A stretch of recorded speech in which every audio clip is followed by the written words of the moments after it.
nama aku Inayan Fadila dengan NPM 7023210261. Hari ini aku mau nge-review film dari Enola Holmes 2. Kenapa sih aku excited banget nge-review film Enola Holmes 2 ini? Karena aku tuh pengen ngasih tahu ada film bagus banget di Netflix yang mengangkat sejarah perempuan pertama yang mendobrak dalam sejarah. Kayak penasaran gak sih apa yang dilakukan oleh perempuan itu sampai menjadi sejarah perempuan pertama di London, Inggris? Pasti penasaran banget kan? Makanya ikutin cerita aku. Dan aku mau ngasih tahu nih, banyak banget plot twist dari film ini. Jadi jangan sampai ketinggalan dari bagian-bagian atau part-part yang aku ceritain.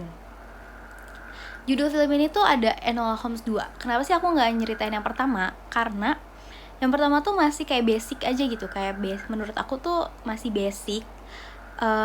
Seorang perempuan muda yang berpetualangan mencari jati diri itu masih kayak banyak gitu.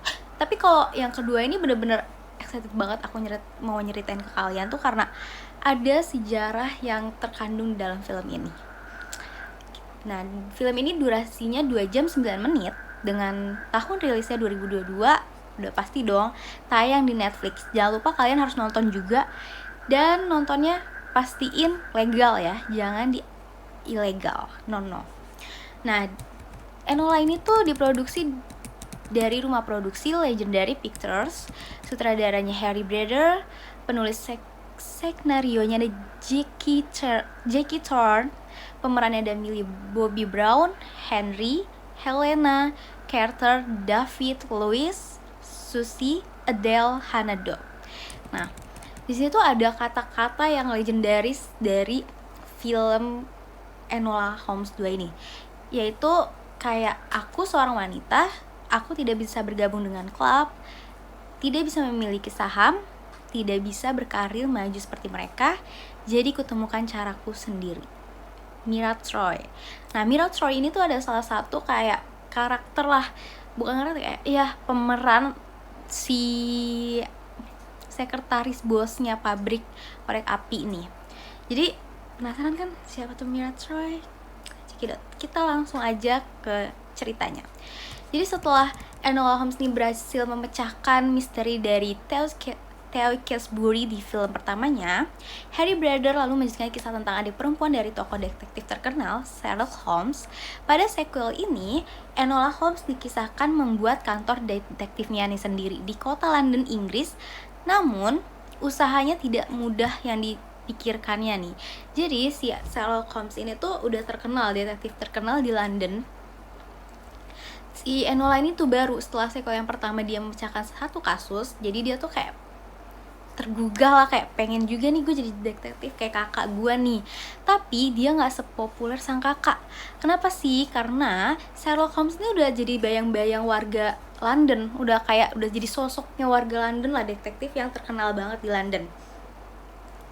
Nah, Enola ini tuh pengen buka sendiri, kantornya sendiri pun tidak ada yang percaya gitu. Warga London tuh gak ada yang percaya sama si Enola, sehingga ia tidak pernah mendapatkan satu kasus pun. Begitu juga dengan masyarakat yang masih meremehkan Enola dengan dalih ia tuh masih muda dan perempuan, sehingga lebih cocok menjadi sekretaris daripada detektif. Wow, gila gak sih? Suatu hari ketika Enola memutuskan untuk menutup kantornya, tiba-tiba dia kedatangan seorang gadis yang bernama Bessie. Bessie ini tuh kayak minta tolong ke Enola buat mencariin kakaknya yang hilang. Kakaknya itu, kakak perempuannya itu bernama Sarah Chapman, yang hilang selepas bekerja di sebuah pabrik korek api terkenal di London. Enola kemudian menyambut kasus pertama dengan antusias. Wow, ini adalah kesempatan Enola untuk nunjukin kalau dia tuh juga sehebat Sherlock Holmes. Nah, kasus hilangnya Sarah Chapman ternyata tak sesederhana itu. Satu persatu teka-teki besar dan rumit itu harus dihadapi sama Enola. Mulai dari hubungan gelap elit-elit Inggris pada waktu itu, praktik perbudakan, hingga fenomena pungutan liar dan korupsi. Film ini semakin menarik kala kasus pertama film Enola rupanya berkaitan nih dengan kasus yang sedang ditangani Sherlock Holmes. Jadi maksudnya Kasus si Enola ini yang mencari kakaknya Bessie, si Sarah Chapman, ternyata berkaitan banget nih sama kasus yang sedang dijalani oleh si Sherlock Holmes nih. Jadi mereka tuh kayak berjalan sendiri-sendiri gitu, kayak berjalan, padahal bisa lah karena kakak adik bersatu ya kan, tapi di sini tuh kayak mereka masih kayak nggak gengsi gitu, nggak mau lah bekerja sama gitu.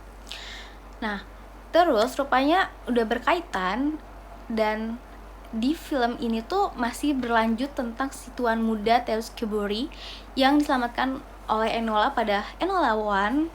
Jadi di kedua ini tuh masih dilanjutin ceritanya gitu. Nah di sini tuh aku mau ngangkat dari feminisme dalam cerita Enola. Cerita tentang Enola Holmes yang berangkat dari novel karya Nancy Springer berjudul The Case of the Missing Marquess and Enola Holmes Mystery sebenarnya telah menunjukkan pesan feminisme yang kuat. Usaha Nancy yang kemudian dilanjutkan oleh Harry lewat adaptasi filmnya berani untuk menawarkan narasi alternatif di tengah kejayaan si tokoh Sherlock Holmes ini nih, ciptaan Arthur Conan Doyle yang lebih dahulu memasang patok sosok detektif ideal. Jadi kayak si Sherlock Holmes tuh udah jadi kayak sosok yang ideal lah menjadi detektif di London, Inggris pada saat itu. Pada karya fiksi harus menyerupai Sherlock yang tentunya syarat akan nilai-nilai maskulinitas. Dengan Sherlock Holmes itu orangnya tuh sangat maskulin gitu, kayak cool gitu-gitulah ya. Nah terus akhirnya membuat kita jarang menemukan tokoh-tokoh detektif wanita dalam jagat genre misteri di karya-karya fiksi populer. Jadi kita belum pernah nih ya, mau dari cerita ataupun kayak kartun, untuk menemukan detektif seorang wanita. Tokoh Enola Holmes dituturkan Nancy akhirnya mampu untuk mematahkan hal tersebut. Ia berhasil menunjukkan bahwa tak hanya pria seperti Sherlock Holmes yang memiliki nalar berpikir berlian sehingga dapat memecahkan kasus-kasus rumit, tetapi sosok wanita seperti Enola pun juga mampu nih ternyata melakukan hal yang sama. Kesetaraan gender antara pria dan wanita yang muncul dalam kisah Enola Holmes akhirnya mampu memanifestasikan pemikiran feminisme dalam ranah literatur fiksi modern. Nah, berbicara tentang adaptasi filmnya nih, kita akan menemukan beberapa hal yang berbeda dalam dua sequel Enola Holmes. Jika yang pertama tuh kritikannya tuh disampaikan lebih mengarah pada kultur masyarakat Inggris di era Victoria yang beranggapan bahwa perempuan itu tuh kayak hanya dinikmati keindahannya aja nih, ya kan? Jadi hanya jadi lukisan. Tapi pada sequel kedua ini, itu kritikannya disampaikan lebih lugas dan berani lagi nih. Si Harry, sang sutradara, mengingat isu tentang perbudakan modern di Inggris pada tempo revolusi industri di abad ke-19. Harry bersama sang penulis naskah mengawali kritik ini dengan menggambarkan kemunculan kelas sosial baru nih dari kaum bangsawan yang memiliki kepemilikan terhadap alat-alat produksi sehingga dapat mempekerjakan banyak buruh, entah itu laki-laki atau perempuan. Hal tersebut ditunjukkan dari pabrik korek api nih yang di titik awal itu untuk pencarian si Sarah Chapman. Kasusnya Enola ini nih, misalkan kasusnya si kehilangan Sarah Chapman. Buru-buru perempuan yang ditemui oleh Enola di pabrik rokok diperlakukan tidak baik, ternyata tidak manusiawi. Yang pertama tuh kayak seperti jam kerja yang lama, upah yang tidak layak, hingga hukuman penurunan penghasilan jika berbuat hal yang sepele seperti menjatuhkan korek api, terus berbicara dan memiliki kaki yang kotor. Dan di pabrik itu tuh ada ancaman, ternyata ada fosfor yang bisa menjangkit virus tifus yang sehingga para buruh perempuan di sana tuh kayak kena penyakit tifus dan akhirnya tuh pada meninggal. Tak hanya itu, buruh-buruh perempuan di pabrik korek api juga selalu dikontrol oleh seorang pengawas laki-laki yang kejam. Hal ini menunjukkan adanya kayak ketimpangan berdasarkan gender dalam hal pembagian kerja, di mana laki-laki tuh pasti ditempatkan yang paling tinggi daripada sosok perempuan. Jadi laki-laki tuh menjadi dominan demi efektivitas produksi pabrik korek api. Jadi kayak perempuan tuh pasti bakal dibentak-bentak untuk efektivitas si pabrik tersebut. Pemikiran feminisme sosial yang menganggap munculnya sistem kapitalis menyebabkan laki-laki mempunyai kepentingan material untuk mendominasi kaum perempuan. Dominasi tersebut dilakukan dengan membangun konstruksi budaya pembagian kerja yang berdasarkan jenis kelamin, sehingga laki-laki tuh bisa lebih tinggi lah jabatannya daripada perempuan. Nah, akhirnya memperkokoh posisi perempuan menjadi proletar dari kaum proletar itu sendiri. Kritik feminisme tidak hanya ditunjukkan film ini lewat buru-buru perempuan di pabrik korek api, tapi juga dalam tokoh Mira Troy yang merupakan seorang sekretaris dari Menteri Keuangan Inggris, Lord Charles. Mira diceritakan memiliki pemikiran yang jauh lebih cerdas dari bosnya, tetapi karena ia seorang perempuan dan berkulit hitam, Mira tidak bisa mengembangkan karirnya lebih maju lagi karena terhalang sistem sosial di Inggris pada waktu itu. Melihat ketidakadilan ini dalam satu adegan film Enola Holmes 2, Mira sampai berkata, "Kenapa aku tidak diberi imbalan atas kemampuanku? Di mana tempatku dalam masyarakat ini?" Pernyataan Mira tadi itu menjadi refleksi keterasingan seorang perempuan dari masyarakatnya sendiri. Sebab hanya laki-laki nih yang bisa dianggap layak terjun dan maju dalam ranah publik, sedangkan perempuan hanya menjadi sosok termarginalkan aja nih. Tak hanya sekedar menggambarkan kondisi ketindasannya kaum buruh perempuan dan perempuan pada umumnya, film Enola Holmes 2 juga menceritakan seorang tokoh menggerakkan, yaitu Sarah Chapman. Yang tadi aku di awal bilang nih, si Sarah Chapman ini, walaupun kisah ia diculik merupakan film fiksi semata, tapi sosok Sarah Chapman seperti pelopor aksi mogok kerja di pabrik korek api Brian and May adalah nyata nih. Sejarah, ia bekerja sama dengan seorang reformis sosial, Annie Besant, mengkomodir gerakan pemogokan gadis korek api masanya tuh sebanyak 1.400 perempuan nih. Gila, 1.400 perempuan semuanya tuh mogok kerja dalam satu pabrik. Itu karena ulahnya si Sarah Chapman ini nih. Nah, ini tuh lebih dikenal dengan kayak Match Girl Strike tahun 1888 di Bow, London. Mereka kemudian menggelar aksi depan dewan untuk memprotes kebijakan 14 kerja, upah yang tidak layak, denda yang tidak adil, hingga komplikasi penyakit akibat bahan korek api, yaitu ultrafilter fosfor putih.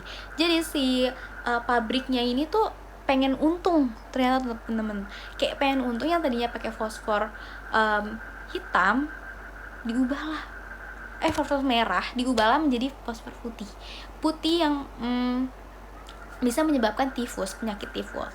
Film Enola Holmes 2 ini juga memberikan pesan untuk melawan ketidakadilan dalam bersatu dan bersama. Hal ini digambarkan lewat kisah Sarah Chapman yang akhirnya dapat melakukan aksi protes nih dengan menggandeng para buruh perempuan di pabrik. Begitu juga pesan Eudora Holmes, ibundanya dari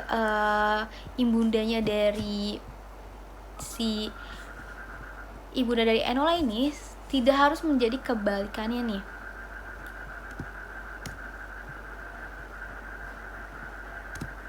Kebalikannya dari nama Elon yang harusnya tuh nama Elon tuh kayak Enola itu kalau dibalik jadi Elon. Jadi kesepian dengan dalih mandiri sebab ia menjadi lebih hebat dan luar biasa dengan bersama orang lain. Jadi yang tadi aku bilang mereka si Sherlock Holmes sama Enola ini mempunyai kasus sendiri-sendiri, padahal satu kasus tapi berjalan sendiri-sendiri. Jadi mereka tuh bersatu guys untuk memecahkan kasus tersebut dengan kepintarannya kedua otak adik kakak ini. Jadi terpecahlah kasus si Sarah Chapman ini gitu. Nah gitu aja nih, seru banget gak sih yang aku ceritain tadi tuh, kayak film si Enola Holmes 2 nih. Kayak kalau penasaran langsung aja, jangan lupa nonton yang pertama dulu ya untuk bisa mengerti si Enola ini nih. Yap, segitu aja review dari aku. Bye.